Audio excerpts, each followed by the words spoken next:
Hey, how you doing? This is John, and welcome to John's Long Box. Today we're looking at Amazing High Adventure #1. This is by Marvel Comics. It was $2. I forget what year it was. I just read this. If you watch one of my back issue bonanzas like last week or so, I just bought this, and the covers really intrigued me. The concept really intrigued me, so I put it on the top of my reading pile. There you go. That was my reading pile. So let's check this out. All right, we got right there, 1984 Marvel Comics Group. Look at that. We got a looks like Aztec warriors fighting people, or maybe samurais. I can't really tell on that. But look at this cover. This is Bill Sienkiewicz doing the cover. What do we got? We got conquistadors versus Aztecs. Perfectly cool. I think that's just a great concept. You don't really see a lot of that stuff. I would love to see a movie set in Mesoamerica, pre-Columbian Mexico. That would just be fascinating. It's like being on another planet. I don't really know much about it. My friend Carl, my childhood friend Carl, he's the one him and Sean got me into comic books. And his father was an archaeologist, and he was in Guatemala, and that's where he met Carl's mother. And they came to America. Well, she came to America. He was born and raised the father, and Carl was born here, so he's half Guatemalan, half I don't even know what his dad was. American of English descent or whatever. But long story short, he was an archaeologist, and their whole house was just filled with either replicas or authentic. I don't know. And it was just so scary to be there. They look like monsters. So I kind of grew up with all this stuff. He had like these 8mm films that he would show of like him going on digs. And he was an interesting guy, very charming guy, interesting guy. And I was kind of fascinated with them as a little kid. I thought it was like an exotic thing. This guy's an actual archaeologist. My dad worked for the telephone company. Nothing. To me that was mundane because that's what I was used to. That was my dad. I grew up with that. And then this guy was an archaeologist traveling and whatever. So I thought it was cool. I've since grown up to think that he was kind of a con man, but that's a whole nother story.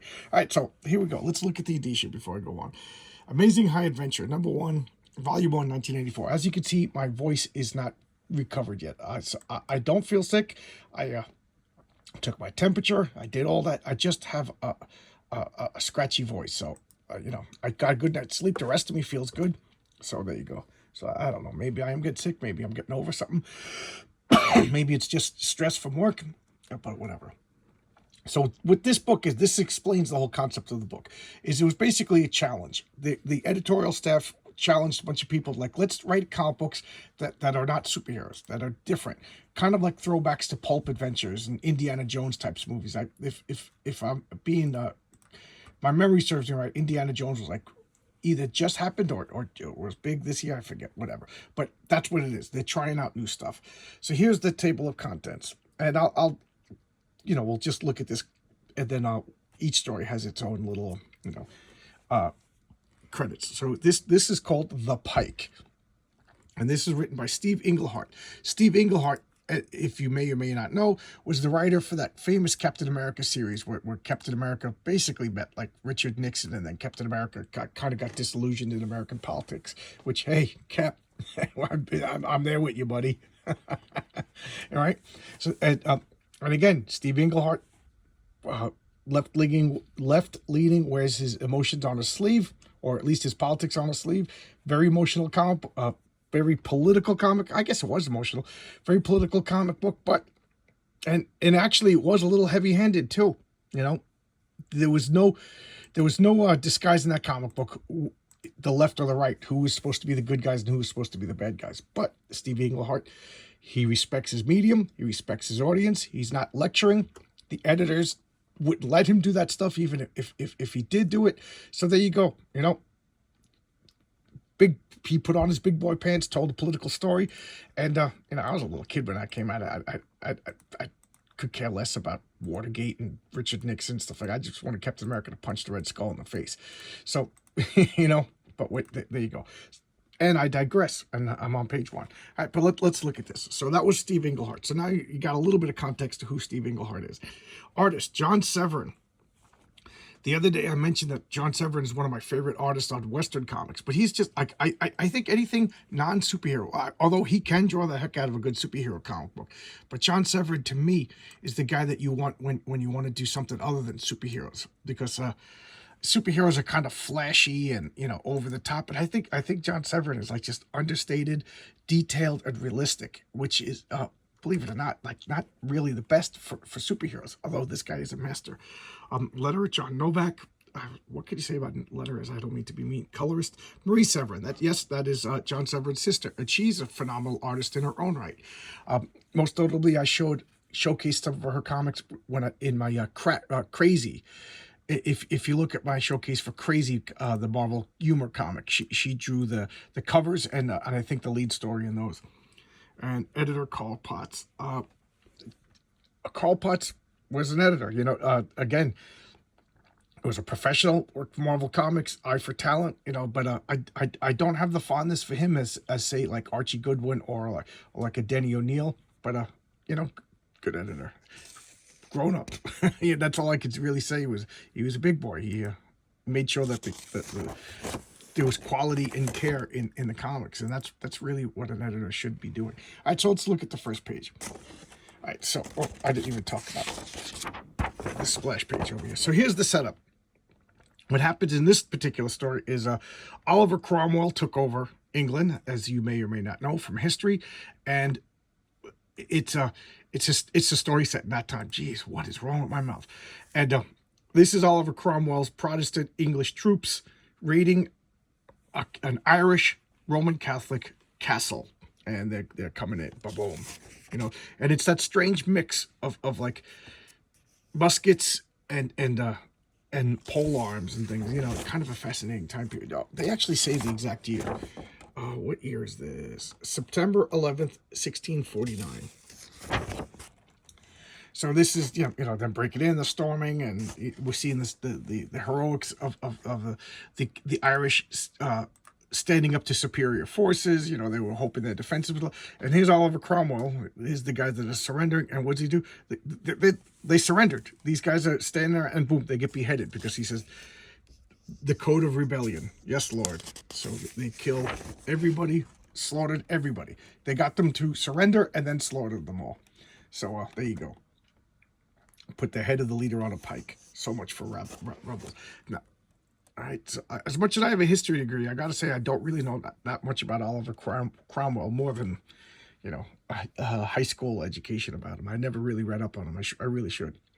So they're going around, you know, just talking, should you do this? You know, this is his aide. And Oliver Cromwell is just portrayed as like a heartless, cold bastard, kind of like the king in why can't I think of the name of that movie with Mel Gibson? I can't, you know what I'm talking about with Mel Gibson with King Longshanks. So then also the head thrown in here, we got this guy in a crazy quilt. And what's going on? And he talks. He's like, you know, when I picked Ambrosius to be when I picked Arthurus to be the king of England, he understood the balance between what Ireland was going to hold all the mysteries, and England was going to hold the empire and protection. And that was the mystic deal that I brokered. And he's like, who are you? He's like, that's Merlin. And he's just laughing. And he's like, should I kill him? He's like, don't. This guy's a lunatic, you know. He goes, and listen to this arrogance. He goes, this is exactly the kind of stuff I want to get rid of. I want to get rid of this mysticism and stupid thinking and bring in reason and logic and, you know, and right thing, you know, for a newer, nobler age. So he's like, oh yeah, you don't frighten me. And he just like disappears in front of them. And they're just like, whatever. So now he's gathering up his supporters and they're preparing a spell. What spell? Well, we'll find out in a couple of pages. So now here comes the English ready to advance and fight another Irish castle. They're setting up the cannons. And what happens? A storm just comes out of nowhere. Dum, dum, dum. So like, we can't advance. We can't do anything. We got ourselves a storm. So they can't retreat. You know, they can't get reinforcements. So they're just kind of like out of stalemate. And the Irish knew this was going to happen. So they get a fight. So he's like, a lot of deaths. And he's warning them again, you know, you got to do this. So he's like, gather up the dead bodies. He's like, we can't drag them up the hill. He goes, I'm not asking you to drag them up the hill. So over the cover of night and the storm, the Irish wake up in the morning and they're reinforcements and they're demoralized. They're like, what's going on? And he's like, they couldn't have got so this Merlin guy's like, they couldn't have been reinforcements. There was a storm, and he goes running, and what is it? It's just heads on pikes. He's like, it's heads on pikes. Look at this. Now, I have no idea if this happened or didn't happen. You know, like I said, I don't really know this much about this period in history. So he's like laughing at them, and he goes, you may keep your head with my blessings. He goes, I'm going to cut off your arms and legs, so that way I can continue to hear you scream. And that's the end. What a bittersweet story, you know, just horrible. And this next story is called Gold. Okay, so I'll start on page 2 because that's what so it's Anne DeSenti, and this is at the beginning of her career. So I also don't want to hear there's no women in comics. There's plenty of women in comics. Just because you all of a sudden decided that comic books were cool, so you're going to glom onto the popularity of comic books, doesn't mean, and you never heard of women, that doesn't mean you're right. Matter of fact, it means the absolute opposite. There were always women in comic books. I just named 2 of them, Marie Severanson and Anne DeSenti, just out of what, how many people? You know, there's a good 1/3 right now. So anyway, so what do we have here is Cortez's invasion of like, I guess it's Mexico, where the Aztecs were, and a couple of people split off, and they get killed, or so they think. And now Cortez's people are fighting the Aztecs. Oh, let's look at the credits. We got Anne DeSenti, art, Tony Salmons. That's a name that you don't really see too much, you know. And letters, Jim Novak, colors, Bob Sharon, editing, Carl Potts, editor-in-chief, Jim Shooter. So, you know, it's going to be this, pretty much everybody but the writers and the artists is going to be, this picture, this just drew me out of it. Like, like I said, I don't really know that much about the Aztecs, but did guys dress like that? Does anybody know more than, yeah, I'm sure everybody knows more than me, but look at that kind of threw me off. So the battle, and this page, because the stapling, what's the close out? So the Aztec, this bothers me too, is that the Aztec speaks English, and I know, you know, so we can understand, so we can get a good story, but it just pulled me out of it. Like, they didn't even pretend to translate it, and even worse is these guys seem to understand them, so that it just pulls me out of it. It's like Doctor Who episodes, they land on every planet and everybody could speak English, but they explain that with the magic TARDIS. So anyway, he's showing them, I want gold, I want gold, I want gold. They don't get it, and so he slaughters them all. So now we go to the Aztec village, and you know, they're showing it as peaceful and calm and everything. And, you know, so right around here, I'm like, oh, great. Spanish bad, Aztecs good. It's going to be plain and simple. But I should have known it was Anne DeSenti, so it was going to have more subtle shades. So these priests are up on the pinnacle up here. And what are these people doing? They're bringing this little boy. And right over here, I was like, what's going on? So the little boy is honored to be sacrificed. He's like, I'm honored, my father. You know, I will go to heaven. I will do the sacrifice. I will help the sun, because everybody understands that people got to die for the sun to rise. Otherwise, there's no corn, there's no wheat, and they killed a little boy. And I'm like, you know, again, I knew that stuff happened in the Aztec years, but I don't really dwell on it. Although at the end at the end of the story, I'll talk about something. So here come the Spanish coming in. They got guns, they're grabbing people, we want gold, the people don't know.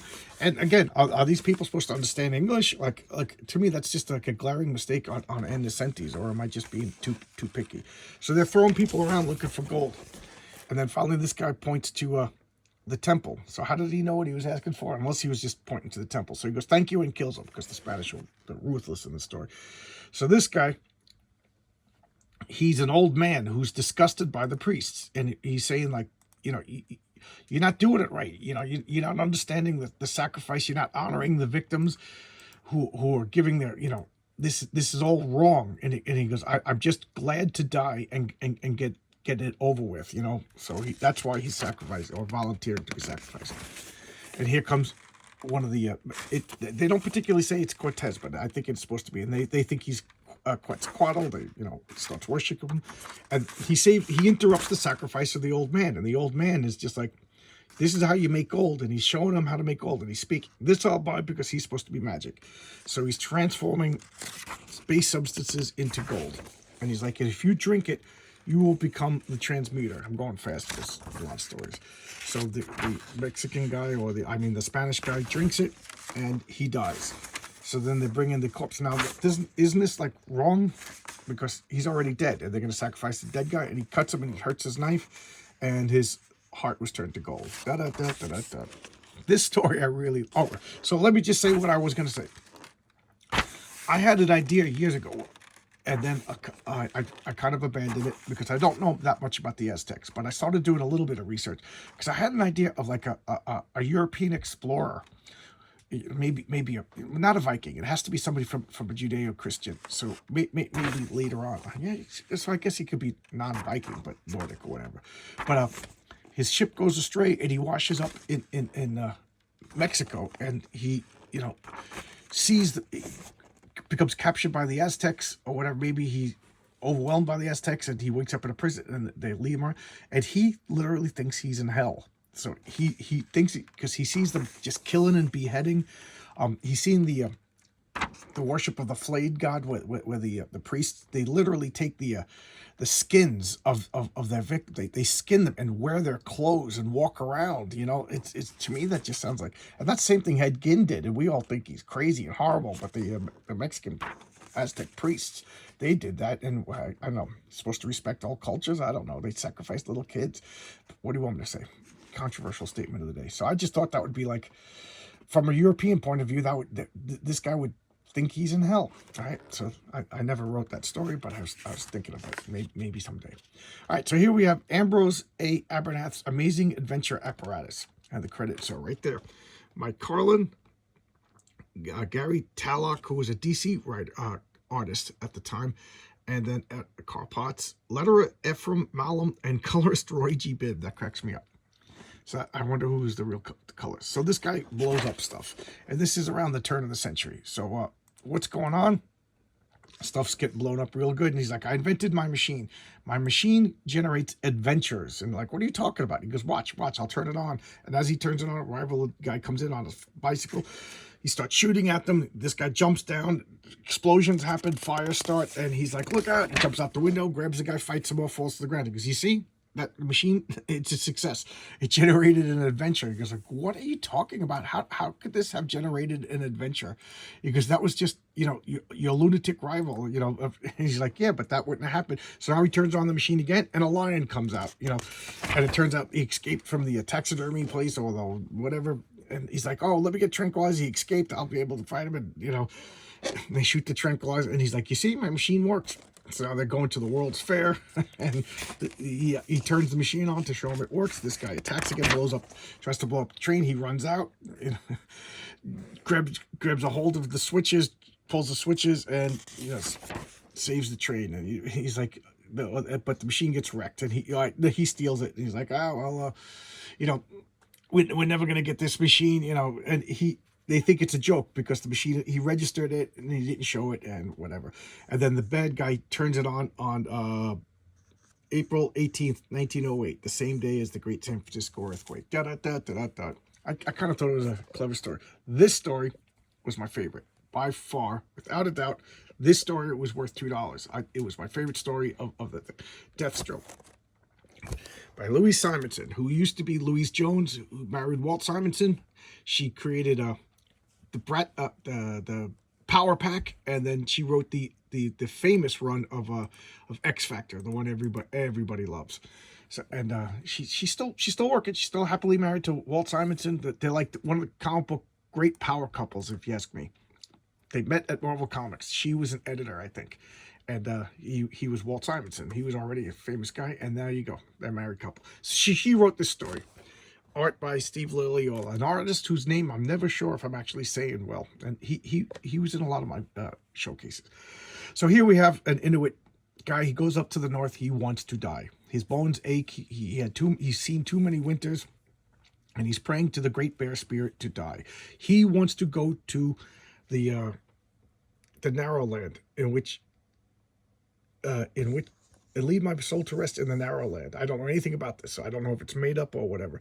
Peace in which Sedna's quiet, cold kingdom beneath the sea, a fine, ready place for broken old men. So he just wants to find peace after he dies.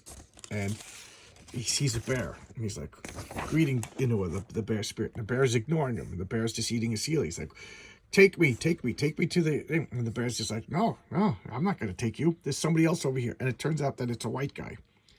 He's like, what's going on? He goes, this guy's closer to death. Even though you're old and feeble, this guy is closer to death than you. So I'm going to take the white guy. And he's like, but to take me, I'm ready to go. And he goes, you know what? I don't want to have this argument. I'm going to keep, both of you are going to stay alive.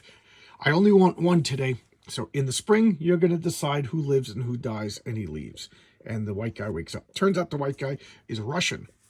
He tried to kill the Tsar Nicholas I, and he escaped. Nicholas wasn't killed, and now he's a wanted man. He lived in Alaska, became a furrier.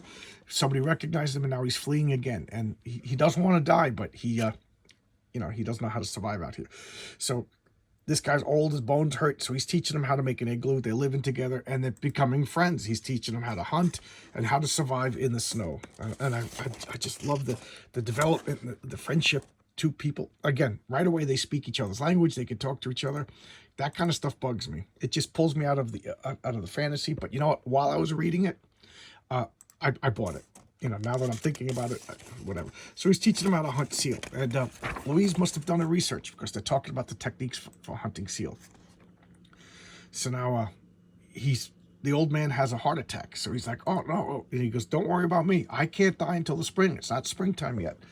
Because I would have been dead if the bear, didn't curse us to live. So now what's going on? A bear attacks. So he's climbing out, and now there's a polar bear. And he's like, come, bear, take me now. And he's like, well, if we're going to choose, take me, the young guy says. He goes, no, you forget your past, embrace the future. You still have a life to live. I'm old and tired. And the bear's like, you don't want to go to the witch's kingdom. It's boring there. You want to go to the hunter's paradise. He's like, but I'm not a hunter. He's like, well... So the bear's like, oh yeah, you're not a hunter? And he stabs the bear in the eye, and the bear rakes his claws, and they both die. And now the bear is like, good job, now you're a hunter. You could go to the hunter's paradise. And he's like, thank you, my friend. You taught me this to the land. And look, he's all young and refreshed, and they walk off to the hunter's paradise together. It was a very touching story. I really liked it. And for the next one, here's the back cover for Epic Illustrated. And again, I really like this. It was different. It was, it's funny that this was Marvel Comics because it was totally different. But again, back in 1984, a high tide floats all boats. Marvel was at the top of its game. Jim Shooter was the high point of Marvel creativity. I don't care what anybody says. It's the truth. Look at all the Marvel movies. They're taking stuff from Jim Shooter era comics. They were so good. People are buying T-shirts and memorabilia and toys from the Stan Lee, Jack Kirby era and from the Jim Shooter era. I don't see too much action figures and T-shirts and posters of stuff from today. Maybe Jim Lee is probably the most recent stuff, but I digress. So because Marvel was selling and making such good money, they could afford to take risks on stuff like this. I never got this. I never heard of this. Doesn't mean I didn't see it. Maybe I did see it. And I'm like, I'm not interested in this because at this point, it was comic books for superheroes only. I've said this a lot in the past couple of videos. So I never would have got this, even if I did notice it. Maybe it was such a low seller, I didn't see it in my store. I don't know. I don't know why I don't have it, but I didn't get it. I just got it, really liked it. I'm going to read issue number 2. I mean, I literally just read issue number 1, and now I got excited, and now I'm going to go read issue number 2, all right? Maybe tomorrow my voice will be better, because tomorrow I wanted to do the Sunday comics, all right? If my voice is this bad, I can't promise anything, guys. I'm sure you can all understand. All right, so I'll see you tomorrow, guys, for a regular video and then Sunday comics. All right, bye-bye.